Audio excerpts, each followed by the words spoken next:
الحمدللہ رب العالمین والصلاة والسلام علی سید المرسلین اما بعد فاعوذ باللہ من الشیطان الرجیم بسم اللہ الرحمن الرحیم. پڑھیے الصلاة والسلام علیک یا رسول اللہ وعلی آلک و اصحابک یا حبیب اللہ. الصلاة والسلام علیک یا نبی اللہ وعلی آلک و اصحابک یا نور اللہ. درود پاک پڑھنے کے بے شمار فضائل و برکات ہیں. مصطفیٰ جان رحمت شمع بزم ہدایت صلی اللہ تعالی علیہ وسلم کا بڑا ہی خوبصورت فرمان عالی شان ہے. میرے آقا فرماتے من صلی علی عشرا صلی اللہ علیہ مئتا. میرے آقا فرماتے جس نے مجھ پر 10 بار درود پاک بھیجے اللہ کریم اس پر 100 رحمت نازل فرماتا. اور آگے فرمایا ومن صلی علی مئتا صلی اللہ علیہ الفا. جو مجھ پر 100 بار درود پاک بھیجے اللہ کریم اس پر 1000 رحمت نازل فرمائے گا. ومن زاد صبابتا و شوقا کنت لہو شفیعا و شہیدا یوم القیامہ. اور جو شوق و محبت کے ساتھ اس میں اور زیادتی کرے تو قیامت کے دن میں اس کا شفیع اور گواہ ہوں گا. تو درود پاک نبی پاک علیہ الصلوۃ والسلام کی شفاعت لینے کے لیے رحمتیں اور برکتیں ہماری لائف میں ہمارے ساتھ رہیں. اگر آپ چاہتے ہیں تو چلتے پھرتے اٹھتے بیٹھتے درود پاک پڑھتے رہا کریں. یہاں میں ایک مشورہ دوں گا آپ کو. آج کل ہم جب گھر سے نکلتے ہیں ہمارے پاکٹ میں کچھ چیزیں بڑی ضروری ہیں. موٹر سائیکل ہے یا گاڑی ہے تو اس کی چابی ضروری ہے. شاید زندگی کی سب سے اہم نیڈ موبائل تو بالکل ضروری ہے. اس کے بعد پرس وغیرہ ہوتا ہے اور چیزیں ہوتی ہیں. آپ اپنے جیب میں ایک التزام کر لیں, ایک کمپلسری چیز کا اضافہ کر لیں, وہ تسبیح ہے. تسبیح کے بغیر آپ گھر سے نہ نکلیں. اور یقین کریں خاص طور پہ جو کاؤنٹر کی تسبیح ہوتی ہے اگر وہ ہے پلاسٹک کی, اب تو بہت چھوٹی سی آ جاتی ہے, وہ اگر آپ اپنے ہاتھ میں رکھیں جب بھی تسبیح آپ کے ہاتھ میں ہوگی نا آپ اس کو نوٹ کریں, آپ پڑھنا شروع کر دیں گے. قبلہ شیخ طریقت امیر اہل سنت بڑی پیاری بات فرماتے ہیں کہ تسبیح جو ہے وہ زبان کی لگام ہے. آپ اپنے ہاتھ میں تسبیح لیں آٹومیٹکلی فضول باتیں ختم ہو جائیں گی, اللہ رسول کا ذکر شروع ہو جائے گا. تو اگر یہ عادت بنا لینا تو آپ تو ویسے ینگسٹر ہیں, آپ حساب کتاب کے میتھمیٹکس کے ماہر ہوتے ہیں, تو اگر آپ کو پورے دن میں بہت ساری ہزاروں لاکھوں نیکیاں مل سکیں اور جس کے لیے بہت بڑی ایفرٹ بھی نہ کرنی پڑے تو پھر کیوں نہ ہم یہ نیکیاں کمایا کریں. میں ایک ایگزامپل دیتا ہوں. اگر میں آپ سب سے ایک بات کہوں کہ آپ ہم سارے مل کر اپنی ساری ویلتھ کو, ساری دولت کو جمع کرتے ہیں, کیا اس کے بعد ہم اتنی پاور یا اتنی ویلتھ حاصل کر پائیں گے کہ ہم جنت میں درخت خرید سکے؟ If anybody have a power to buy a tree in heaven, اگر ہم سب اپنی ویلتھ ملا لیں تب بھی ہم اس قابل نہیں ہو سکتے. ایسا ہی ہے نا, nobody have power to buy. مگر اللہ کے نبی علیہ الصلوۃ والسلام کے سچے وعدے ہیں کہ جو ایک بار سبحان اللہ کہے اس کے لیے جنت میں درخت لگا دیا جاتا ہے. ایک بار الحمدللہ کہے جنت میں درخت لگ جاتا ہے. ایک بار اللہ اکبر کہے جنت میں درخت لگ جاتا ہے. Within seconds we can buy tree in heaven without spending any penny. 1 روپیہ خرچ کیے بغیر ہم سیکنڈز کے اندر جنت میں درخت گویا خرید سکتے ہیں. اور وہ ہے اللہ کا ذکر, درود پاک, کلمہ طیبہ کا ورد. تو اپنی زندگی میں ان باتوں کو انوالو رکھیے اور اس سے آپ دنیا میں بھی برکتیں پائیں گے, آخرت کی برکتیں بھی پائیں گے. ایک بار محبت کے ساتھ باواز بلند درود پاک پڑھ لیجئے. صلو علی الحبیب صلی اللہ تعالی علی محمد صلی اللہ علیہ وسلم. نارملی جو ینگسٹر ہوتا ہے انسان کی زندگی کا سب سے پیک ٹائم جو ہے نا وہ اس کی جوانی ہوتی ہے. بچپن سے جوانی تک پہنچنے کا ایک عمل ہوتا ہے اور ایک وقت آتا ہے کہ جوانی سے پھر بندہ بڑھاپے کی طرف جاتا ہے. یہ ایک گویا پورا سرکل ہے کہ ایک بچہ جو ہے وہ رینگنا سیکھتا ہے, پھر اٹھتا ہے, پھر چلتا ہے, پھر دوڑتا ہے, پھر جوان ہو جاتا ہے. اور وقت آتا ہے کہ آہستہ آہستہ پھر گویا وہ ویل چیئر پہ آتا ہے, چلنا بھی مشکل ہو جاتا ہے اور پھر انسان دنیا سے چلا جاتا ہے. یہ تو نارمل لائف کی بات ہے, ورنہ تو جوانی میں بھی جس کا وقت پورا ہو جائے وہ لوگ چلے جاتے ہیں. تو اب جب بندہ جوان ہوتا ہے نا تو یہ انسان کی زندگی کا پیک ٹائم ہے، اسی میں اس نے کچھ کرنا ہے، اپنی دنیا کے لیے بھی اور اپنی آخرت کے لیے بھی۔ یعنی زندگی کے بڑے فیصلے، زندگی کے بڑے ٹارگٹس، بڑے گول اگر سیٹ کیے جاتے ہیں تو وہ یہی لائف ٹائم کا مین ٹائم ہوتا ہے۔ مگر انفارچونیٹلی ہمارے یہاں یہ ماحول بنتا جا رہا ہے کہ جوانی کو اللہ کی ناراضی میں گزارا جاتا ہے۔ ایک محاورہ مشہور کر دیا ہے کہ جوانی کے دن تو عیش کرنے کے ہوتے ہیں، جوانی تو جناب جوانی تو مزے کرنے کے دن ہیں، جوانی یقیناً مزے کرنے کے دن ہیں، یقیناً انجوائے کرنے کے دن ہیں، لیکن ہم نے اپنی انجوائمنٹ کو، اپنے مزے کو اللہ کی نافرمانی والے کاموں میں تلاش کر لیا ہے، اور ہمیں لگتا ہے وہی مزہ ہے۔ ایسا نہیں ہے۔ جس کو اللہ کے ذکر کا مزہ مل جائے، جس کو نمازوں کا لطف مل جائے، جس کو تلاوت قرآن کی چاشنی مل جائے، تو وہ واقعی اسے انجوائے کر رہا ہوتا ہے، وہ اپنی زندگی کے حسین دن گزار رہا ہوتا ہے۔ یقیناً آپ نے اپنی دنیا کے معاملات کو بھی سیٹل ڈاؤن کرنا ہے، لیکن یہاں بھی یہ بات ذہن نشین رہے کہ ہمیں چاہے کاروبار کریں، چاہے جاب کریں، چاہے اسٹڈی کریں، چاہے زندگی کے گول سیٹ کریں، ہم نے سب سے پہلے یہ ریئلائز کرنا ہے کہ کہیں یہ کام اللہ کو ناراض تو نہیں کر دے گا، کیونکہ خالق وہی ہے، مالک وہی ہے۔ اچھا، جب نوجوان بیٹھتے ہیں تو ایک ڈسکشن کافی ہوتی ہے کہ یار سکسیسفل کون ہے، کامیاب کون ہے، کون لائف کامیاب گزار رہا ہے، کیسی جوانی گزاروں کہ پھر اگلی لائف بڑی آسانی سے گزرے، سکسیسفل لائف کیسے ملے گی۔ آج میں قرآن پاک کی چند آیتیں آپ کے سامنے پیش کروں گا۔ یہ کون طے کرے گا کہ کون کامیاب ہے؟ آپ کریں گے، میں کروں گا، یا وہ طے کرے گا جس نے اس کائنات کو بنایا ہے، جس نے مجھے بنایا ہے، جس نے آپ کو بنایا ہے؟ وہ رب بتائے گا نا کہ کامیاب کون ہے۔ تو آئیے آج قرآن ہی سے پوچھتے ہیں کہ اے رب کے پیارے کلام، تو ہمیں بتا کہ ہم کامیاب ہونا چاہتے ہیں، ہم سکسیسفل رہنا چاہتے ہیں in the life here and ہائر آفٹر، زندگی میں بھی اور مرنے کے بعد کی جو زندگی ہے ہم اس میں بھی کامیاب رہنا چاہتے ہیں۔ کیونکہ کچھ لوگ سمجھتے ہیں پیسے والا کامیاب ہے، کوئی کہتا ہے نہیں جناب طاقت والا کامیاب ہے، کوئی کہتا ہے جو خوبصورت ہے وہ کامیاب ہے، کوئی کہتا ہے جو مشہور ہے وہ کامیاب ہے۔ ہم انہی ڈسکشنز میں کھو جاتے ہیں۔ تو سمپل فارمولا یہ ہے کہ قرآن سے ہی پوچھ لیتے ہیں کہ اے خالق و مالک کے کلام، تو ہمیں بتا کہ کون کامیاب ہے۔ پارہ 18 ہے۔ میں چاہوں گا آپ سب سے کہ میں تو آج مختصر اس کی قرآن کی چند آیتوں کی تلاوت کروں گا، ترجمہ بتاؤں گا، تفسیر بتاؤں گا، مگر آپ خود بھی گھر جا کے پڑھیے گا، اس کو نوٹ کر لیں۔ 18 پارے کی صرف شروع کی میں 10-11 آیتیں پڑھوں گا، اور ان 10-11 آیتوں میں اللہ کریم نے ہمیں سب بتا دیا کہ کامیاب کون ہے، کامیاب کون ہے اور کیوں ہے، ان کی اوصاف کیا ہیں، ان کی کیٹیگریز کیا ہیں، اور اس کے بعد رب کریم نے اس کا ریوارڈ بھی بتا دیا۔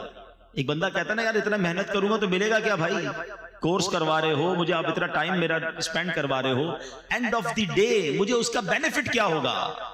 اللہ کریم نے کامیاب لوگوں کے اوصاف بھی بیان کیے اور ان کو ملنا کیا ہے وہ بھی بتا دیا ہے۔ اب اس کی آپ کی مرضی ہے کہ ریوارڈ سامنے رکھ کے ہم کیوں کرتے ہیں مہنگے کورسز، کیوں اتنی پڑھائی کرتے ہیں؟ نظر آ رہا ہوتا ہے ڈاکٹر بن گیا تو اتنی سیلری ہوگی، انجینئر بن گیا تو اتنی ہوگی، چارٹرڈ اکاؤنٹنٹ بن گیا تو اتنی ہوگی، اور کورسز کر لوں گا، مزید ایک ڈپلوما لے لوں گا تو یہاں یہ میرا فائدہ ہوگا۔ انسان بینیفٹ پر نظر رکھ کر اسٹرگل کرتا ہے۔ آج میں آپ کو دنیا کے کسی بندے کی طرف سے یہ نہیں بتا رہا کہ یہ کرو گے تو یہ ملے گا، میں خالق و مالک کے قرآن سے آپ کو بتانے جا رہا ہوں کہ یہ کرو گے تو سنو ملے گا کیا۔ اب آپ کی مرضی ہے کہ وہ جو ریوارڈ ہے وہ سننے کے بعد اگر اس لائن آف ایکشن کو اپنا لیں تو پھر انشاءاللہ خیر ہی خیر۔ It's not very difficult. I'm not telling you which one of the biggest or difficult formulas today. Just I recite only 10 آیات in front of you. 10 آیتیں ہیں، سمپل ہے، کوئی مشکل نہیں ہے۔ اگر واقعی غور کر لیں تو چند باتیں اللہ نے فرمائی ہیں، اس کو پورا کر لیں تو کامیاب ہو جانے ہیں، اور اللہ کے نزدیک جو کامیاب ہوا اصل کامیابی وہی ہے۔ ایک بات یاد رکھنا، مجھے میرے کولیگز کہیں، مجھے میرے فرینڈز کہیں، میرے رشتہ دار کہیں کہ بڑا کامیاب آدمی ہے، اور اللہ کی بارگاہ میں اگر کامیاب نہیں ہوں، وہ مجھ سے ناراض ہے، تو اس کامیابی کا کوئی فائدہ نہیں ہے۔ اور جس کو رب فرما دے نا یہ کامیاب ہے، اللہ کے حبیب فرما دے یہ کامیاب ہے۔ ہمیشہ یاد رکھنا، جس سے رب راضی اس سے سب راضی۔ ہاں، ہم سب کو راضی کرنے کے لیے بعض اوقات رب کو ناراض کر بیٹھتے ہیں۔ We have to decide کہ ہمیں اللہ اور اس کے رسول کو راضی کرنا ہے۔ تو آئیے قرآن کی چند آیتیں ہیں، پارہ 18 ہے، سورہ مومنون، قرآن فرماتا ہے بسم اللہ الرحمن الرحیم قد افلح المؤمنون، پہلی آیت اللہ فرماتا ہے بے شک ایمان والے کامیاب ہو گئے۔ کامیاب کون ہے؟ ایمان والا۔ اے اللہ تیرا شکر ہم ایمان والے ہیں، کتنی بڑی نعمت ہے ایمان، ہم ایمان والے ہیں، یہ فرسٹ کنڈیشن کو ہم نے اچیو کر لی ہے وداؤٹ اینی ڈیفیکلٹی اور وداؤٹ اینی اس کو آپ کا اسٹرگل۔ اللہ نے مہربانی کیسی کی کہ ہم کسی کافر کے گھر میں پیدا نہیں ہوئے، آنکھ کھولی تو ماں باپ مسلمان تھے، یہ اللہ کی مہربانی ہے۔ ہم میں سے کسی نے دعا تھوڑی کی تھی پیدا ہونے سے پہلے یا اللہ جب بھی پیدا کیجیے مسلمان گھرانے میں پیدا کرنا، بغیر مانگے اللہ نے مجھے اور آپ کو مسلمان بنا دیا۔ کان نے پہلی آواز سنی تو اللہ اکبر سنی۔ تو قرآن کہتا ہے کامیاب کون ہے؟ بے شک ایمان والے کامیاب ہو گئے۔ اب آگے ایمان والے کیسے، یہ آگے قرآن بتائے گا، ٹھیک ہے؟ اچھا ایمان کی بات پہلے کر لیتے ہیں۔ ہمیشہ یاد رکھیں the most precious thing which we have، ہمارے پاس جو کچھ چیزیں ہیں ان میں سب سے قیمتی چیز اگر کچھ ہے تو وہ ایمان ہے۔ ایمان نہیں تو کچھ بھی نہیں، یہ ہمیشہ یاد رکھیے گا۔ آپ جب تک ایمان کی ویلیو کو فیل نہیں کریں گے آپ اس کی سیکیورٹی کی فیل نہیں کریں گے۔ میں مثال دیتا ہوں، آپ میں سے ہم میں سے کسی کے پاس پرانی موٹر سائیکل ہو، جہاں چاہے کھڑی کر دیتا ہے، جب نہیں لیتا ہے تو ذرا دھیان رکھتا ہے، لاک بھی لگاتا ہے۔ گاڑی لے لے تو اور خیال شروع ہو جاتا ہے، زیادہ قیمتی گاڑی ہو تو رات کو اٹھ کے سنا ہے لوگ اپنی گاڑی دیکھ رہے تھے باہر کھڑی ہے یہ کھڑی ہے، بہت مہنگی ہے نا یار۔ نارمل موبائل ہے تو کسی بھی جیب میں رکھ دیا، مہنگا موبائل لیا تو بیان کے دوران بھی ہاتھ لگا کے چیک کرتے ہیں، ہاں ابھی بھی ہے، خیر ہے، گیا نہیں ہے۔ کیوں؟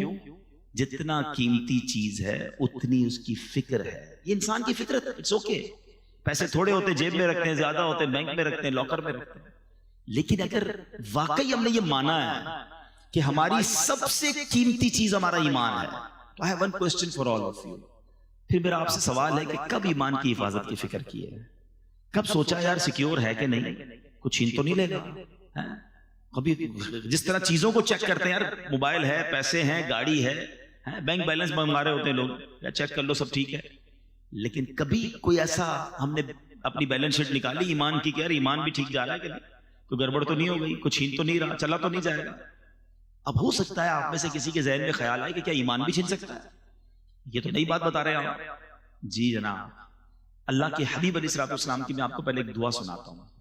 پہلے پیارے آقا کون ہیں؟ جن کے صدقے مجھے اور آپ کو ایمان ملا ہے نا۔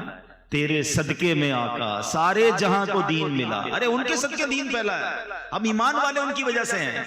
مگر وہ دعا کرتے تھے، یا مقلب القلوب ثبت قلبی علی دینک، اے دلوں کو پھیرنے والے میرے دل کو اپنے دین پر ثابت قدمی عطا فرما۔ اب ذرا سوچئے کہ اللہ کے حبیب یہ دعا کر رہے ہیں کہ یا اللہ دل پھر نہ جائے۔ یہ میری اور آپ کی تعلیم کے لیے کہ میری امت تو یہ دعا کرے نا۔ ہم نے کب دعا کی یا اللہ ایمان سلامت رکھیو، ایمان کی حفاظت رہے، خدا را اس کی حفاظت کی فکر کرے۔ یہ شیطان جو ہے نا اتنا مردود ہے کہ اس کا الٹیمیٹ گول یہی ہے کہ وہ ہمارا ایمان سنیچ کر لے، ایمان چھین لے، کیونکہ اس نے جہنم میں جانا ہے اور وہ چاہتا ہے کہ وہ ہمیں بھی ساتھ لے جائے، اور اس کے لیے اس نے بڑے پلان کیے ہوئے۔ پہلے یاد رکھیے، علماء فرماتے ہیں، احادیث کا بھی مضمون ہے کہ جب بندہ گناہ کرتا ہے نا اس کے دل پر ایک سیاہ نقطہ پڑ جاتا ہے، دوسرا کرتا ہے، پھر تیسرا کرتا ہے، پھر، اور جب کنٹینیو کرتا رہتا ہے تو ایک وقت آتا ہے اس کا دل سیاہ ہو جاتا ہے، اب اس پر ہدایت کی کوئی بات اثر ہی نہیں کرتی ہے۔ اور پھر علماء کہتے ہیں جو گناہوں والی کثرت کے ساتھ زندگی گزارتا ہے، ڈر ہے کہ مرتے وقت اس کا ایمان جو ہے وہ چھین لیا جائے۔ ہمیشہ یاد رکھیں۔ اچھا یہ صرف نبی پاک کا انداز نہیں تھا، بڑے بڑے صحابہ کرام، اولیاء کرام، مگر ہم میں سے کس نے دعا کی کہ اللہ ایمان سلامت رکھیو، قبر میں ایمان لے کر جاؤں؟ ہم تو کبھی کسی بزرگ سے بھی مل لیں، کوئی ہمیں مل بھی جائے دعا کروانے کے لیے، تو روزی کے لیے، بچوں کے لیے، کاروبار کے لیے دعا کروا، ایمان کے لیے دعا کیوں نہیں کرتے؟ تو یاد رکھیے سب سے قیمتی چیز وہ ایمان ہے۔ گانوں میں، لطیفوں میں، چٹکلوں میں، کامیڈی شو میں اب بڑے ایسے کفریہ کلمات آ گئے، میرے ٹاپک نہیں ہے ورنہ میں اسی پر پورا بیان آج کر دوں، اور یہ بیان بھی ہونے چاہیے اور یہ بھی ہماری نالج ہونی چاہیے کہ وہ کون سے طریقے ہیں جس سے ایمان سے بندہ خارج ہو جاتا ہے۔ کفریہ کلمات آج مذاق میں جس کو دیکھو جنت، دوزخ، فرشتوں، رسولوں، انبیاء، معاذ اللہ، مذاق اڑا رہا ہوتا ہے، لطیفے سنا رہا ہوتا ہے، بالکل آسان لیا ہوا ہے لوگوں نے۔ ایسا نہ کیا کرو، ہم مسلمان ہیں اور ہماری باؤنڈری ہے زبان ہم نے ادب والی رکھنی ہے، ورنہ کہیں ایسا نہ ہو سارا سفر بیکار ہو جائے۔ جس کا ایمان چلا گیا نا، اس کی نمازیں، روزے، حج، صدقے سب ختم، وینش، نل اینڈ وائڈ۔ ایمان تو سمجھ لیں پاسپورٹ ہے، پھر جنت کا ویزا لگے گا نا، پاسپورٹ ہی نہیں ہے تو کیسے جائیں گے؟ تو بہرحال پہلی آیت قرآن کی سمجھا رہی ہے قد افلح المؤمنون، بے شک ایمان والے کامیاب ہو گئے۔ اب آگے چلتے ہیں، اللہ نے ان کی کیٹیگریز بیان کی ہے۔ الذین هم فی صلاتهم خاشعون، وہ کون ہیں ایمان والے؟ ان کے کام کیا ہیں؟ پہلا وصف اللہ قرآن میں فرماتا ہے جو اپنی نماز میں خشوع و خضوع والے، فوکس کرتے ہیں، نماز کو پراپر پڑھتے ہیں۔ اب نماز پراپر طریقے سے پڑھنے والے، یہ ایمان والے وہ ہیں جو کامیاب ہیں۔ بڑی تعداد تو نماز ہی نہیں پڑھتی ہے، خشوع و خضوع تو بات کی بات ہے نا۔ تو سوچئے قرآن کہتا ہے کہ کامیاب لوگ وہ ہیں جو اپنی نماز کو پراپر طریقے سے وتھ فوکس پڑھتے ہیں۔ تو ہم نے نماز بھی پڑھنی ہے اور پراپرلی پڑھنی ہے۔ ایک بزرگ کے بارے میں آتا ہے، ان کے پڑوس میں کوئی بچی تھی، اس نے کہا کہ امی وہ ہمارے برابر میں چھت پر ایک تنا لگا ہوا ہوتا تھا، آج کل وہ نظر نہیں آ رہا، ایک پلر۔ کہا بیٹا وہ کوئی تنا یا پلر نہیں تھا، برابر میں بزرگ رہتے تھے، وہ روز نماز پڑھتے تھے، وہ اتنی دیر نماز پڑھتے تھے، اس فوکس کے ساتھ نماز پڑھتے تھے کہ لوگوں کو لگتا تھا کوئی تنا کھڑا ہوا ہے۔ لیکن آج تو نماز میں یہ حال ہے کہ دھیان کہیں ہے، دل کہیں ہے، اتنی تیزی سے لوگ نماز پڑھتے ہیں کہ سمجھ ہی نہیں آتی کیا پڑھا اتنی دیر میں۔ ایک بار نبی پاک علیہ الصلوۃ والسلام کی بارگاہ میں ایک شخص آیا اور اس نے نمازیں ادا کی۔ نبی پاک نے فرمایا تمہاری نماز ٹھیک نہیں ہوئی ہے، دوبارہ پڑھو۔ پھر پڑھنے گیا، واپس آیا، پیارے آقا نے کہا تم نے نماز ٹھیک نہیں پڑھی، دوبارہ پڑھو۔ پھر آیا پیارے آقا نے تیسری بار اس سے کہا دوبارہ پڑھو، کہا حضور مجھے ایسے ہی آتا ہے، میں نے تو سیکھی ایسے ہے۔ فرمایا یہ وہ نماز نہیں، حدیث کا خلاصہ ہے، اطمینان سے رکوع کرو، اطمینان سے سجدہ کرو، اطمینان سے قیام کرو۔ پیارے آقا علیہ الصلوۃ والسلام نے فرمایا بدترین چور وہ ہے جو نماز کا چور ہے۔ نماز کو مذاق نہ بنائیں، نماز یہ اللہ کی بارگاہ میں حاضری کا وقت ہے، اس کو اہتمام کیجئے، اس کو گویا سیلیبریٹ کیجئے۔ مثال کے طور پہ آپ کو وزیر اعظم بلا لیں، کوئی وزیر اعلیٰ بلا لیں، کوئی منسٹر بلائے، کتنا تیار ہو کے جاتے ہیں، پورے محلے کو پتہ چل جاتا ہے کسی بڑی دعوت میں جا رہے ہو تو اتنے پرفیوم لگا کر، اتنے عطر لگا کر لوگ نکلتے ہیں، وہ والے کپڑے استری کروں گا، وہ والے جوتے پہننے، یار یہ تو پچھلی دعوت میں پہن لیے تھے، اب ذرا دوسرا کلر پہننا ہے، سب اہتمام ہے۔ نماز پڑھتے وقت نہ لباس کا خیال ہے، نہ صفائی کا خیال ہے، نہ توجہ ہے۔ ایسا نہ کریں، اپنی نماز کی حفاظت کریں، پراپر طریقے سے پڑھیں۔ ایک میں فارمولہ بھی بتا دیتا ہوں، کچھ لوگ کہتے ہیں یار نماز پڑھتے ہیں تو دھیان کہیں اور ہوتا ہے۔ وہ چٹکلا مشہور ہے نا کہ ایک شخص تھا، وہ اس کی جماعت چلی گئی، عشاء کی جماعت، دکاندار تھا، وہ رونے لگا۔ لوگوں نے کہا اب جماعت چلی گئی اس لیے رو رہے ہیں؟ کہتے جماعت چلی گئی اس لیے نہیں رو رہا، روز عشاء کی نماز میں امام صاحب تلاوت کرتے تھے، میں دکان کا حساب کرتا تھا، اب امام صاحب نے نماز تو پڑھا دیا، مجھے خود اپنی نماز بھی پڑھنی پڑے گی، الگ سے حساب بھی کرنا پڑے گا۔ تو مسئلہ یہ ہے کہ نماز میں سارے خیالات آتے ہیں، اس کی وجہ یہ ہے کہ ہم نماز کے مطلب کو نہیں سمجھتے۔ اگر نماز میں جو ہم تلاوت کرتے ہیں نا، اس کو ترجمے سے پڑھ لینا ایک بار۔ میں اس کا ایک مشورہ دیتا ہوں، جو چاہتے ہیں کہ نماز میں دھیان نہ بٹے، تو ایک فارمولہ یہ ہے کہ آپ 30واں پارہ، قرآن پاک کا 30واں پارہ اور سورہ فاتحہ، اس کو پراپر ترجمے اور تفسیر سے 2-3 بار پڑھ لیں۔ میں آپ کو مشورہ بھی دے دیتا ہوں، تفسیر قرآن صراط الجنان، یہ موبائل فون پر بھی موجود ہے، انٹرنیٹ پر اس کی اپلیکیشن بھی موجود ہے، ڈاؤن لوڈ کر لیں، منگوا لیں، 2-3 بار پڑھ لیں 30واں پارہ۔ آپ یقین کریں آپ کی زندگی مزیدار ہو جائے گی، کیونکہ نارملی امام صاحب 30ویں پارے سے کوئی نہ کوئی سورت تلاوت کر رہے ہوتے ہیں۔ اب جب وہ سورہ فاتحہ پڑھیں گے نا تو آپ کو پتہ چل جائے گا بات کیا ہو رہی ہے۔ اب جب وہ آخری پارے کی کوئی آیت تلاوت کریں گے، آپ کو اندازہ ہو جائے گا کہ قبر کا ذکر ہے، حشر کا ذکر ہے، نعمتوں کا ذکر ہے، جنتوں کی بات۔ واللہ میں آپ کو دل کی بات بتاؤں کہ جو قرآن کو سمجھتے ہیں نا، اچھا قاری تلاوت جب کر رہا ہوتا ہے نا تو دل نہیں چاہتا امام صاحب رکوع میں جائیں، جی چاہتا ہے اللہ کی اور باتیں سنائیں۔ کلام اللہ کو کیا سمجھتے ہو؟ یہ اللہ کا کلام ہے، تو کلام اللہ کو ایک بار ترجمہ تفسیر سے پڑھ لیں، کم از کم ایٹ لیسٹ 30 پارہ پڑھ لیں، تو آپ فوکس ہونا نماز میں شروع ہو جائیں گے۔ آگے چلتے ہیں، 3rd آیت آگے فرمایا والذین هم عن اللغو معرضون، اور وہ جو فضول بات سے منہ پھیرنے والے ہیں۔ اب یہ سیکنڈ لسٹ بہت لمبی نہیں ہے، آپ کو آج فوکس کر کے بیان سنیں یار، وہ چیک لسٹ بنا لیتا ہوں کہ وہ کون سی چیزیں ہیں جو کمپلیٹ کرنے پر ریوارڈ کا اعلان ہے وہ مجھے مل جائے، اور اللہ کریم نے جن لوگوں کو کامیاب کہا میں ان کامیاب لوگوں میں شامل ہو جاؤں. ٹھیک ہے.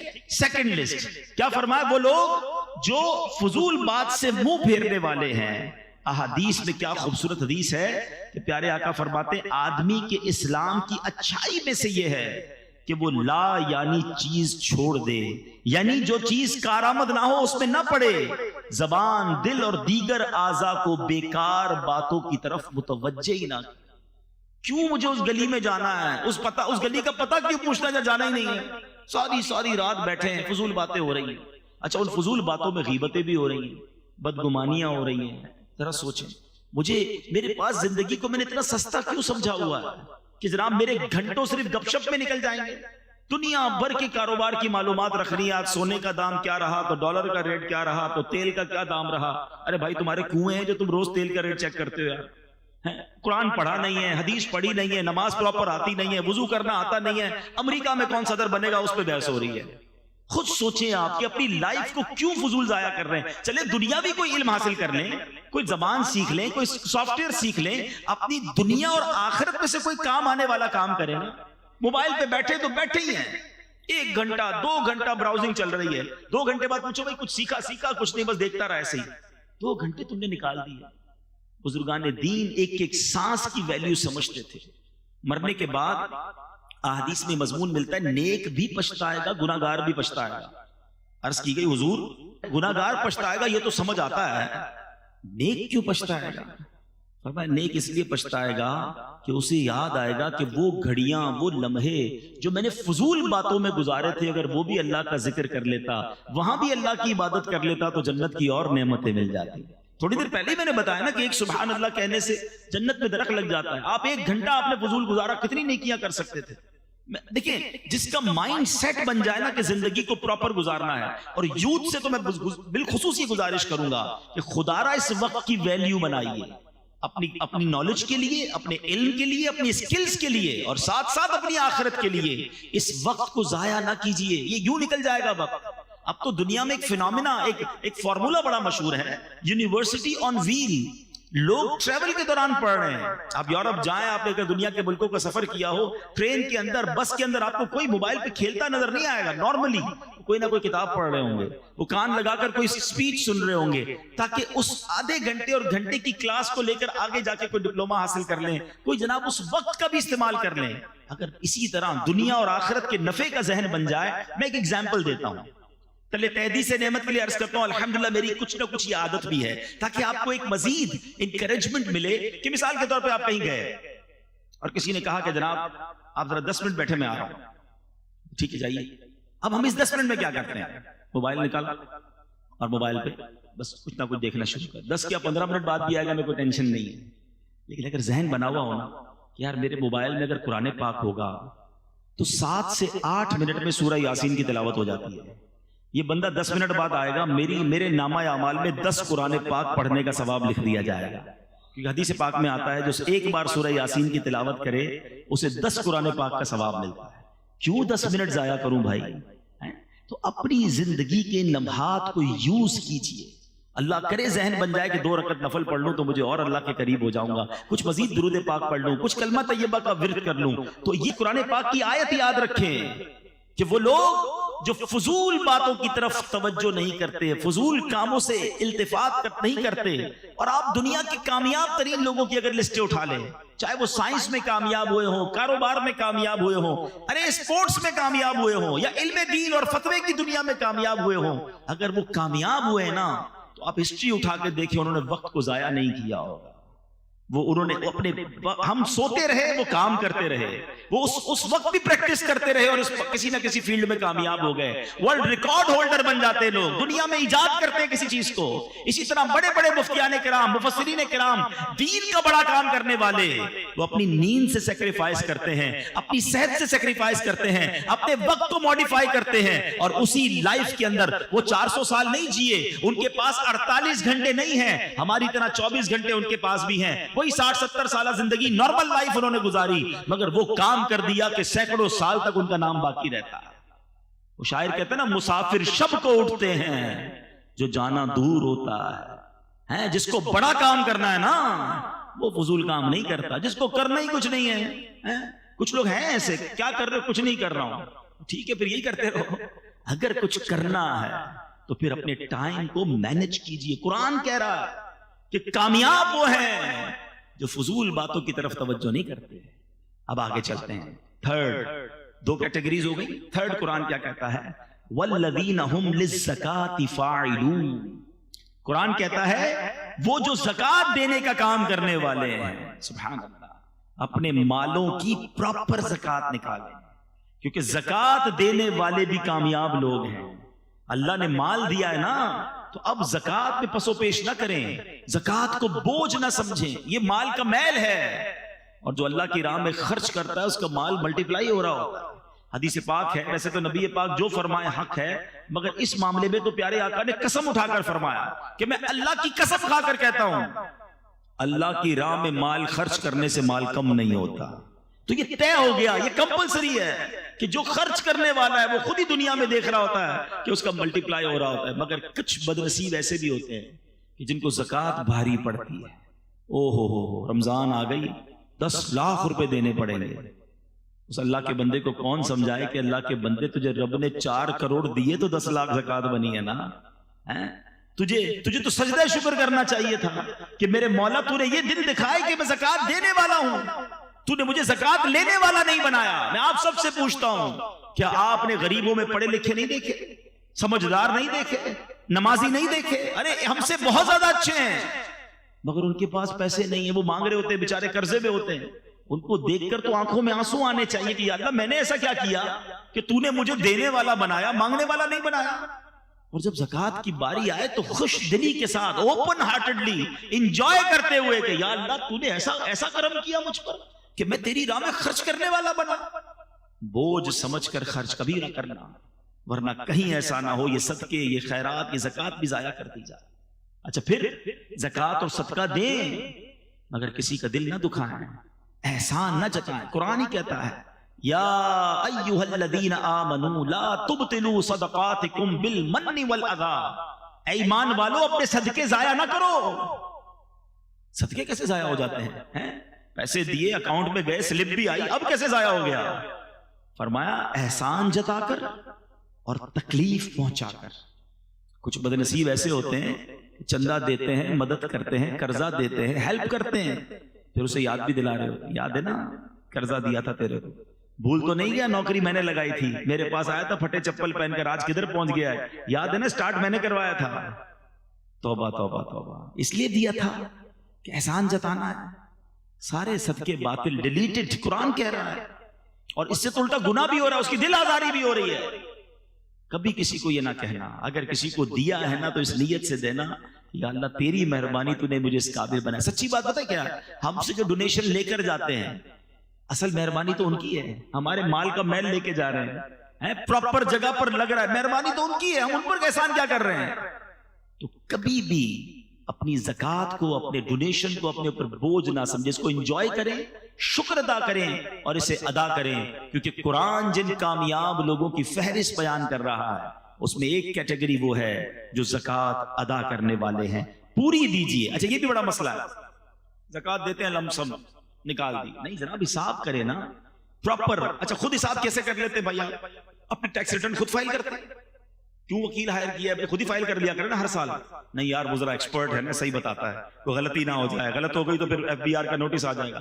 ٹیکس ریٹرن کے لیے وکیل چاہیے، زکوٰۃ خود ہی فائل کر دینی ہے، خود ہی حساب کر لینا۔ ایک بار کسی عالم دین سے مشورہ کر لینا کہ حضرت سونا اتنا ہے، پیسے اتنے ہیں، پراپرٹی اتنی ہے، کاروبار میں پیسے اتنے لگے ہوئے، مجھے بتا دیں میرے مال کا میل نکل جائے، کوئی رہ نہ جائے، اور تھوڑی زیادہ نکال دیا کرو۔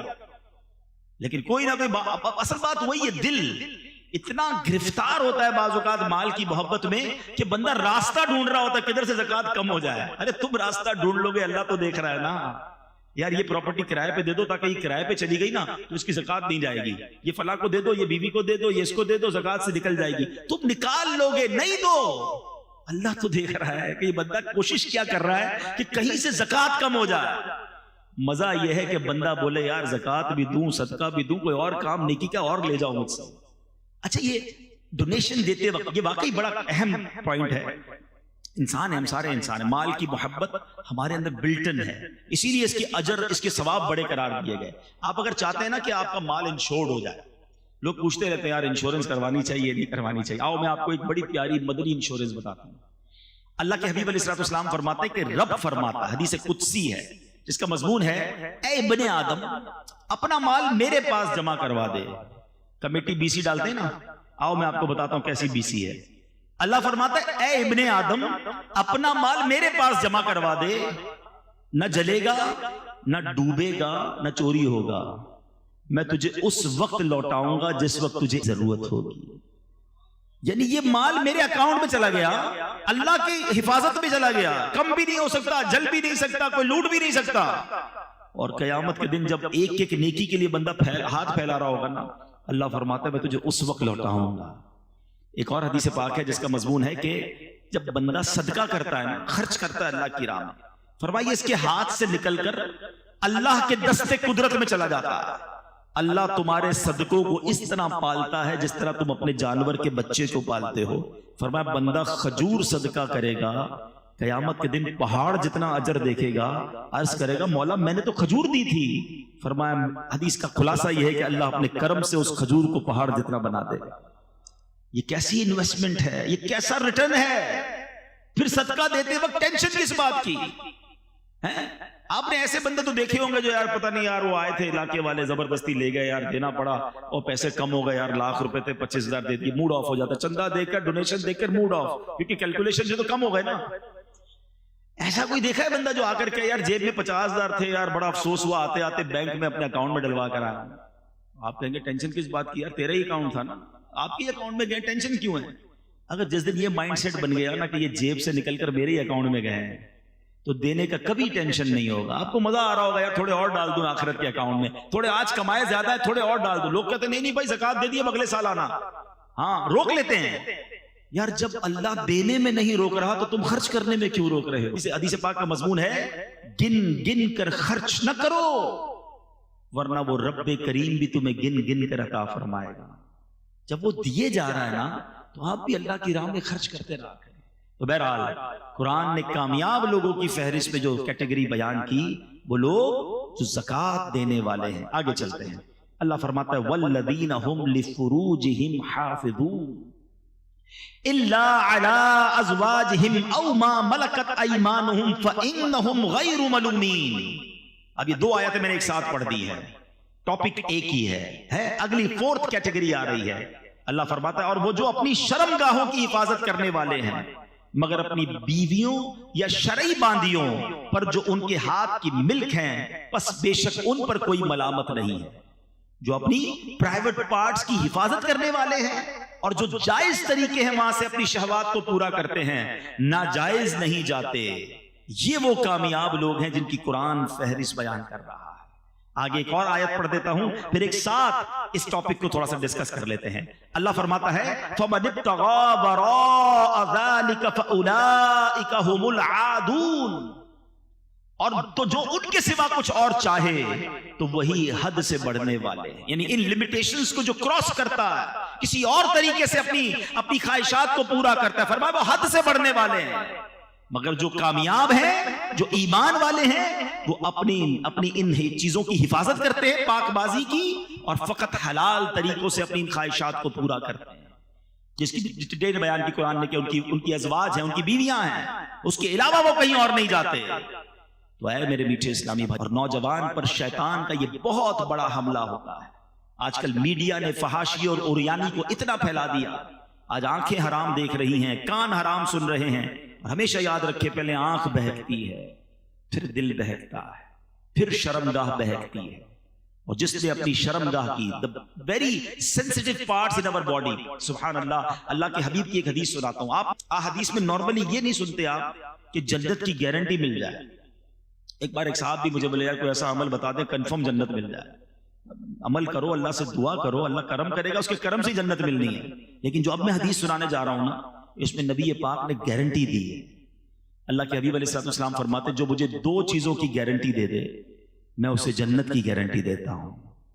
دو چیزوں کی ضمانت دے دے، حدیث پاک کا مضمون ہے، میں اسے جنت کی ضمانت دیتا ہوں۔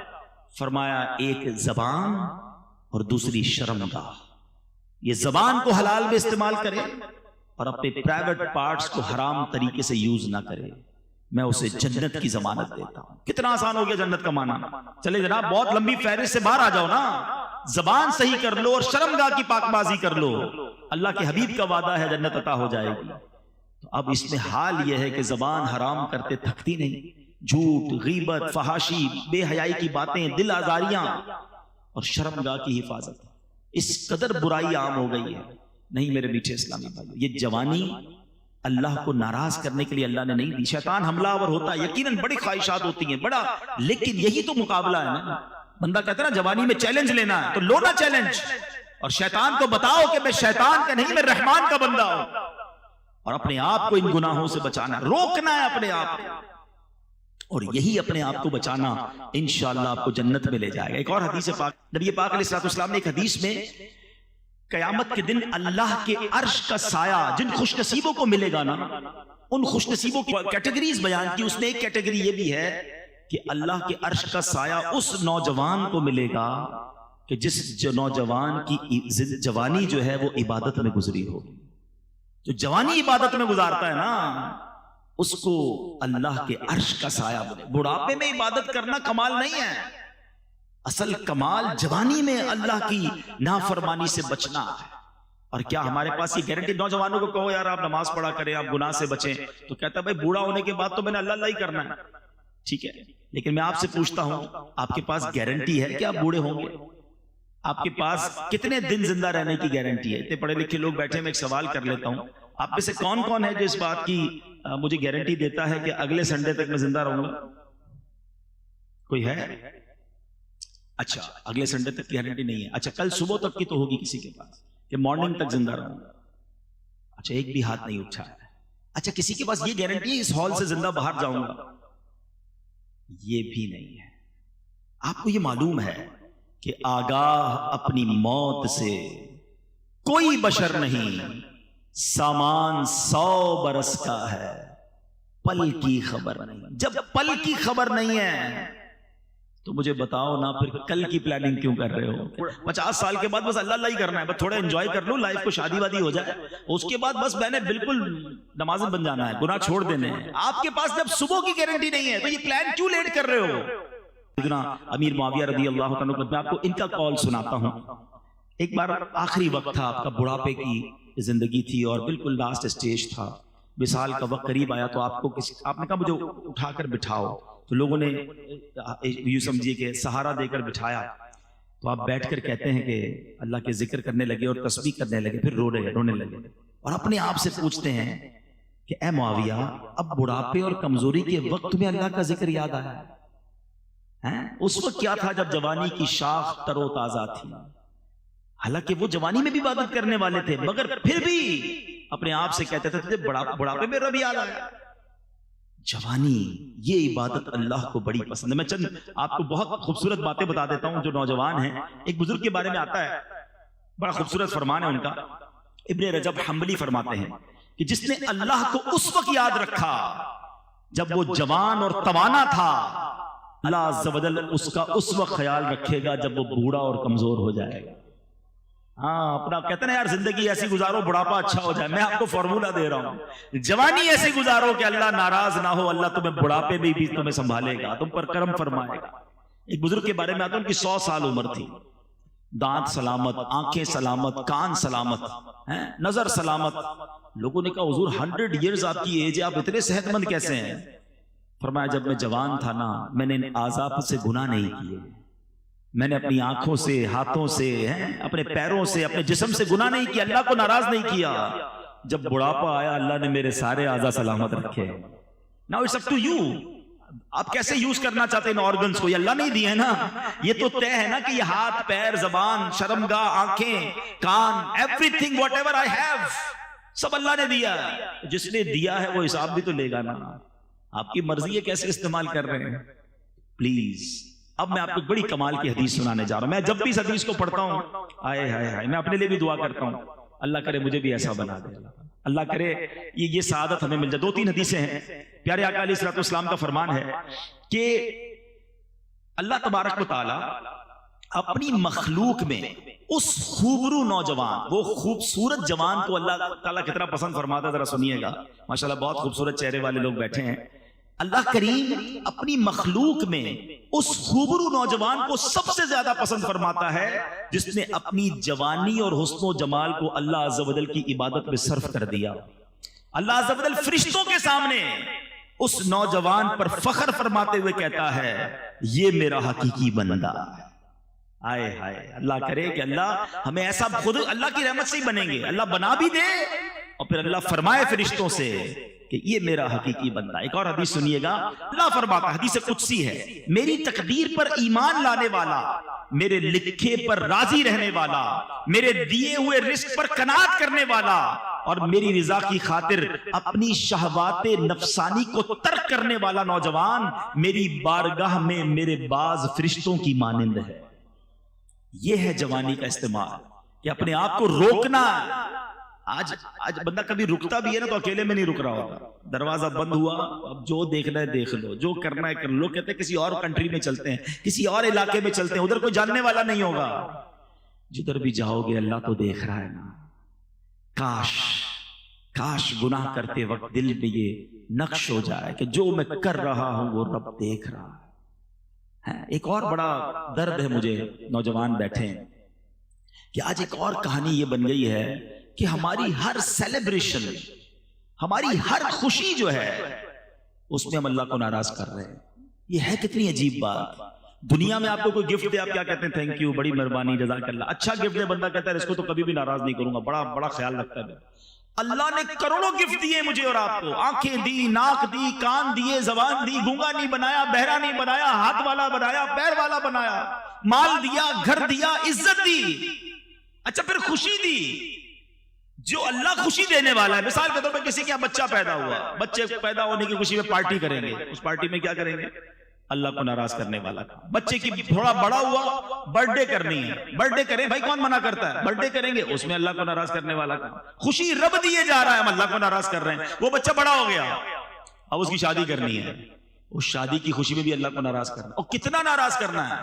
اتنا ناراض. کون سا کام ہے جو شادیوں میں آج نہیں ہو رہا؟ حالانکہ پوچھو ان سے کہ جن کے بچوں کی شادیاں نہیں ہوتی ہیں، ماں باپ رو رو کے دعائیں کرتے ہیں اللہ بچوں کی شادی ہو جائے، رشتہ آ جائے. رشتہ آیا اور اللہ کو ناراض کرنا شروع کر دیا. یہ کتنی بڑی بے وقوفی ہے. اللہ نے گھر دیا، گھر کی اوپننگ پارٹی، اس میں اللہ کو ناراض. اللہ نے ایک نیا سال دیا، نیو ایئر پارٹی، پھر اللہ کو ناراض.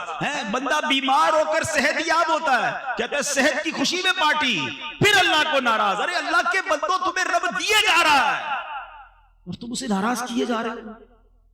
پھر کہتے ہیں ہماری نعمتیں چلی جاتی ہیں. بچوں کی شادی میں لاکھوں کروڑوں خرچ کیے، تھوڑے عرصے بعد بہو گھر پہ آ گئی یا بیٹی گھر پہ آ گئی طلاق لے کر، رشتہ ٹوٹ گیا، بڑی ناراضگی. اچھا شادی ہو گئی تو ان کے یہاں اولاد نہیں ہو رہی، کیا کرے؟ ارے تم نے اس شادی میں اللہ کو ناراض کتنا کیا تھا، کبھی سوچا؟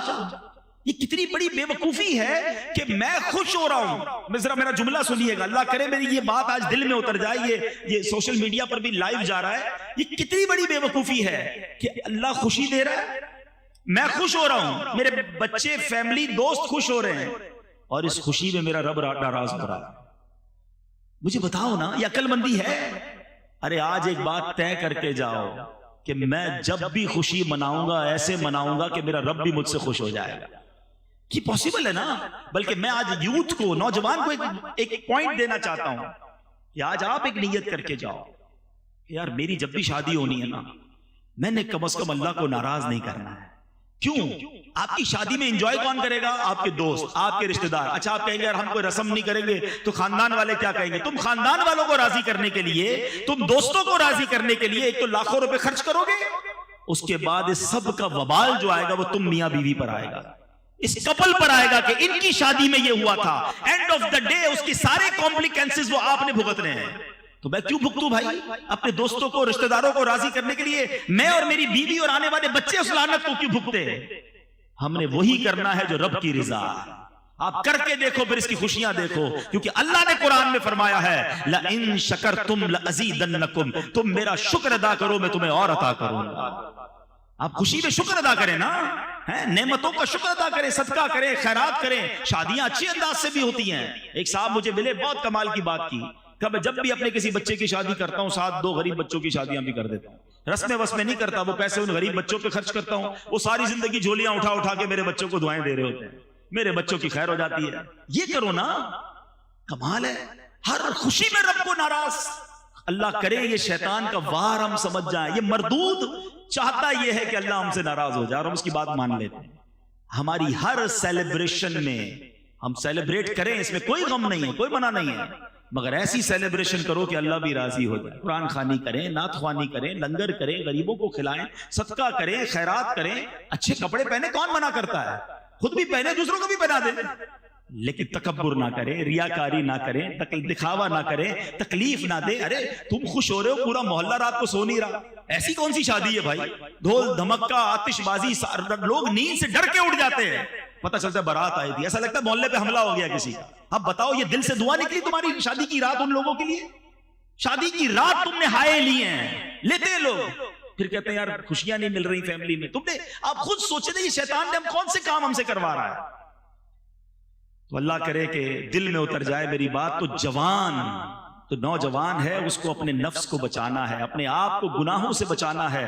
کیونکہ کامیاب لوگ وہ ہیں جو اپنی شرم گاہ کی حفاظت کرنے والے ہیں. اب قرآن کی جو آیتیں ہیں، جو کیٹیگریز ہیں، وہ اختتام کی طرف ہیں. There is no big list. اب ریوارڈ کی طرف ہم نے آنا ہے. مگر ایک قرآن اور بات فرما رہا ہے، وَالَّذِينَ هُمْ لِأَمَانَاتِهِمْ وَعَهْدِهِمْ رَاعُونَ. کامیاب لوگوں کا ایک اور کام کیا ہے؟ فرمایا، اور وہ جو اپنی امانتوں اور اپنے وعدے کی رعایت کرنے والے ہیں. امانت رکھواؤ تو پوری واپس لوٹاتے ہیں، وعدہ کرتے ہیں تو پورا کرتے ہیں. آج کل تو ایک عجیب سا جملہ مشہور ہے، وعدہ ہی کیا تو وفا ہو گیا. ارے اللہ کے بندو، مسلمان کا وعدہ سچا ہوتا ہے. قرآن کہہ رہا ہے کہ کامیاب لوگ وعدے کی پاسداری کرنے والے ہیں اور امانت لوٹانے والے ہیں. امانت لے کر بھاگنے والے نہیں ہیں. لیکن اب جو یہ کرنے والے ہیں، پھر آگے قرآن آخری بات، پھر انعام کی طرف آ جائیں گے. آپ کو اگر تھوڑی دہرائی کر لیں، نماز خشوع و خضوع سے پڑھنے والے، زکوٰۃ دینے والے، فضول کام کرنے والے نہیں، اپنی شرمگاہ کی حفاظت کرنے والے، اور پانچواں فرمایا امانتوں کی اور وعدوں کی پاسداری کرنے والے. ابھی تک تو 5 ہی آلموسٹ باتیں ہوئی نا، اب چھٹی بات آ رہی ہے اور اس کے بعد انعام ہے. قرآن فرماتا ہے وَالَّذِينَ هُمْ عَلَىٰ صَلَوَاتِهِمْ يُحَافِظُونَ. پھر نماز آ گئی. Look at the value of نماز. قرآن کہتا ہے وہ جو اپنی نمازوں کی حفاظت کرتے ہیں. پہلے کہا نماز خشوع و خضوع سے پڑھتے ہیں، اب قرآن کہہ رہا ہے کہ وہ نماز پراپر ٹائم پہ حفاظت کر کے پڑھتے ہیں، نماز ضائع نہیں ہونے دیتے. لوگ کہتے ہیں یار شام کو ساری پڑھ لیتا ہوں، بریک فاسٹ لنچ بھی ڈنر میں کر لیا کرو نا. بریک فاسٹ کے وقت بریک فاسٹ یاد ہے، لنچ کے وقت لنچ یاد ہے، کاروبار کے وقت کاروبار یاد ہے، رات کو ساری نمازیں پڑھنی ہے. ٹائم پہ پڑھنی ہے، حفاظت کرنی ہے نماز کی. اور میں آپ کو صحیح بتاؤں، جس نے اپنی زندگی میں نماز کو پراپر انوالو کر لیا نا، اب اس کی نماز قضا نہیں ہوتی، اس کو الٹا بے چینی شروع ہو جاتی ہے. جس طرح آپ نے کبھی دوپہر کا کھانا نہ کھایا ہو تو رات کو کیا ہوتا ہے، شام کو ایک انر الارم بج رہا ہوتا ہے، یار آج دوپہر کا کھانا نہیں کھایا ہے، یار ابھی تک نہیں کھایا، ابھی تک ڈنر نہیں کیا. کیوں؟ کیونکہ آپ نے اس کو زندگی میں انوالو کیا ہے. جاب نہیں چھوٹتی، اسکول نہیں چھوٹتی، دوست نہیں چھوٹتے، نماز کیسے چھوٹ گئی؟ اچھا پھر کچھ لوگ ملتے ہیں کہتے ہیں یار مسئلہ یہ ہے کہ فجر کی نماز میں آنکھ نہیں کھلتی، باقی 4 پڑھ لیتا ہوں. میں ان سے ایک سوال کرنا چاہتا ہوں کہ آپ کی کبھی صبح 8 بجے کی فلائٹ ہو وہ چھوٹی ہے؟ کبھی 7 بجے کی ٹرین چھوٹی کہ یار آج آنکھ نہیں کھلی اس لیے ٹرین نکل گئی؟ کبھی صبح ارجنٹ باس نے کہا میٹنگ ہے 7 بجے آنا ہے، 8 بجے بینک پہنچنا ہے، تو کبھی ایسا ہوا یار آنکھ نہیں لگی، آنکھ نہیں کھلی؟ 2 الارم لگاتے ہیں، والدین کو کہہ کے سوتے ہیں، پڑوسی کو بھی کچھ لوگ کہتے ہیں یار اٹھا دینا بھائی صبح فلائٹ نہ دے جائے. نہ فلائٹ مس ہوئی، نہ ٹرین مس ہوئی، نہ میٹنگ مس ہوئی، نماز کیسے ہو گئی؟ اس کا مطلب یہ کہ نماز کی وہ ویلیو ہی نہیں ہے ابھی تک دل میں. جس دن نماز کی ویلیو ہو گئی نا، ایٹ اینی کاسٹ نماز پڑھو گے آپ. اور نماز کا حکم پتہ ہے کیسا ہے کہ آپ کھڑے ہو کے نہیں پڑھ سکتے تو بیٹھ کے پڑھیں، بیٹھ کے نہیں پڑھ سکتے تو لیٹ کے پڑھیں، لیٹ کے نہیں پڑھ سکتے اشارے سے پڑھیں، پانی نہیں ہے تو تیمم کر کے پڑھیں. پڑھنی ہے. اور نماز ہے کیا؟ الصلاۃ عماد الدین. نماز دین کا ستون ہے. اس عمارت کے ستون نکال دے عمارت کھڑی رہے گی؟ ستون ہے نماز. مگر نماز ہی نہیں ہماری لائف میں.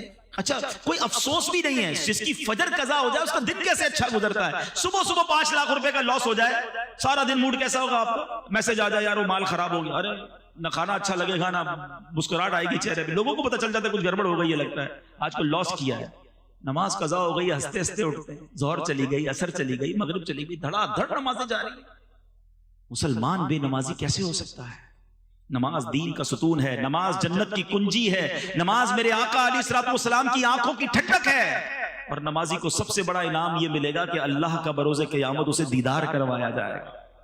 اور جب بے نمازی ہوتا ہے، آپ اور میں جہاں رہتے ہیں ہمارا گھر پہ نام لکھا ہوتا ہے نا، گھر کے باہر نیم پلیٹ، ایک حدیث سنو، اللہ کرے عبرت ملے۔ حدیث پاک کا مضمون ہے کہ جو بے نمازی ہوتا ہے نا، جو ایک نماز جان بوجھ کر قضا کر دے، اس کا نام جہنم کے اس دروازے پر لکھ دیا جاتا ہے جس سے وہ اندر داخل ہوگا۔ نبی پاک نے دونوں ہاتھ ملا کر بتایا، یہ ہاتھ ملا کر فرمایا جب بے نمازی قبر میں جائے گا نا، اس کو قبر ایسے دبائے گی کہ پسلیاں ٹوٹ پھوٹ کر ایک دوسرے میں پیوست ہو جائیں گی۔ تو نماز قضا نہیں ہونی چاہیے، پلیز آج نیت کر کے جاؤ کہ آج کے بعد ہماری کوئی نماز قضا نہیں ہوگی۔ آپ نماز پڑھیں، نماز آپ کی ساری مشکلیں آسان کر دے گی، نماز روزی میں برکت لاتی ہے، نماز بیماریوں کو دور کرتی ہے، نماز آپ کے برڈن ریلیز کر دے گی۔ جو پڑھتے نماز ان سے پوچھو، وضو کرنے کے بعد ایسا لگتا ہے بندہ ری سٹارٹ ہو گیا ہے، ریفریش ہو گیا ہے، ایک نئی زندگی کو اب دوبارہ ملتی ہے۔ تو نماز پڑھنے کی پراپر عادت ڈالیں۔ تو یہ 6 یا 7 چیزیں ہوئی۔ Now come towards the reward. اللہ اکبر، انعام سنو، مزے کو بھی مزہ آ جائے گا۔ اللہ قرآن میں فرماتا ہے اولئک ھم الوارثون، یہی لوگ وارث ہیں۔ کس کے وارث ہیں؟ الذین یرثون الفردوس ہم فیہا خالدون۔ قرآن کہتا ہے یہ فردوس کی میراث پائیں گے اور وہ اس میں ہمیشہ رہیں گے۔ جنت بھی کون سی والی؟ جنت الفردوس۔ جنت الفردوس کیا ہے پہلے یہ سنو۔ اللہ کے حبیب علیہ الصلوۃ والسلام فرماتے ہیں کہ حضرت معاذ بن جبل رضی اللہ تعالیٰ حدیث کے راوی ہیں کہ پیارے آقا علیہ الصلوۃ والسلام نے فرمایا جنت میں 100 درجے ہیں، 2 درجوں کے درمیان اتنی مسافت ہے جتنی آسمان اور زمین کے درمیان ہے۔ فردوس سب سے اعلیٰ اور درمیانی جنت ہے، اور اس کے اوپر رحمان عز و جل کا عرش ہے، اس سے جنت کی نہریں نکلتی ہیں۔